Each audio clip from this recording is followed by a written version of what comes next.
사람마다 마음이 가장 편안해지는 장소가 있다고 합니다.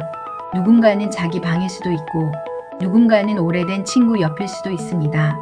그런데 우리 아들에게 가장 편안한 장소는 아마 아빠 옆인 것 같습니다. 아들은 어디를 가든 늘 아빠 주변을 맴돕니다. 길을 걸을 때도 그렇습니다. 아빠가 멈추면 아들도 바로 멈춥니다. 몇 걸음 먼저 가다가도 꼭 뒤를 돌아봅니다.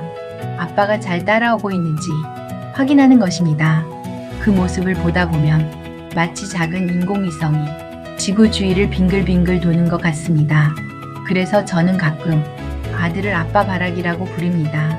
사실 처음부터 그랬던 것은 아닙니다. 어릴 때는 오히려 엄마를 더 많이 찾았습니다. 그런데 사춘기가 오고 몸집이 커지기 시작하면서 조금씩 달라졌습니다. 아들도 본능적으로 느꼈던 것 같습니다. 엄마보다 아빠가 더 힘이 세고 더 든든하고 더 안전하다는 것을요. 생각해보면 아빠와 함께해야 하는 일도 많았습니다. 남자 화장실, 탈의실, 목욕, 특히 물놀이를 정말 좋아하는 아들에게 아빠는 최고의 물놀이 친구였습니다. 어느 순간부터 아빠는 단순한 보호자가 아니라 세상에서 가장 편안한 사람이 된 것 같습니다.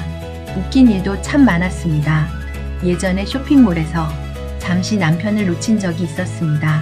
그런데 아들이 갑자기 어떤 남자분 뒤를 졸졸 따라가는 것이었습니다.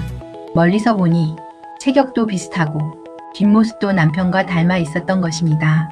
저는 깜짝 놀라 진우야, 거기 아니야 하고 불렀습니다.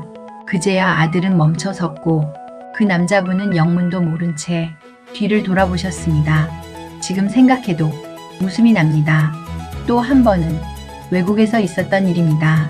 신호등 앞에 사람들이 줄 서 있었는데 아들이 갑자기 앞에 있던 여자분 바지를 손끝으로 살짝 건드렸습니다.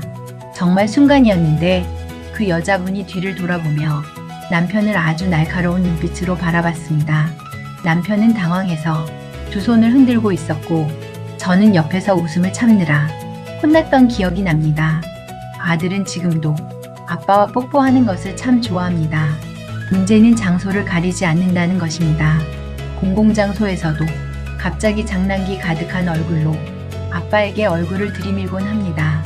그럴 때마다 남편은 몹시 당황해하지만 결국은 웃고 맙니다. 그런 모습을 보다 보면 저는 남편에게 참 고마운 마음이 듭니다. 제가 지칠 때도 묵묵히 아들을 돌봐주고 늘 가장 든든한 보호막이 되어주기 때문입니다. 말없이 애쓰는 모습을 보면 참 자상한 사람이라는 생각이 듭니다. 장애가 있는 아이를 키운다는 것은 한 사람의 힘만으로는 쉽지 않은 일 같습니다. 가족의 도움이 필요하고 무엇보다 부모가 서로 의지하며 함께 가야 하는 시간이 많습니다. 가끔 다투기도 하지만 돌아보면 그 다툼조차 아이를 더 잘 돌보고 싶은 마음 때문이었습니다. 아이를 키운다는 것은 결국 사랑을 배우는 과정인지도 모르겠습니다. 특히 장애가 있는 아이를 키우다 보면 가족 모두가 조금씩 서로를 더 이해하게 됩니다. 그리고 힘든 순간 속에서도 사랑하는 방법을 배워갑니다. 오늘도 각자의 자리에서 아이 곁을 지키고 계신 부모님들께 조용히 응원을 보냅니다. 우리는 모두 충분히 잘하고 있습니다. 그리고 그 사랑은 아이들이 누구보다 먼저 알고 있을 것입니다.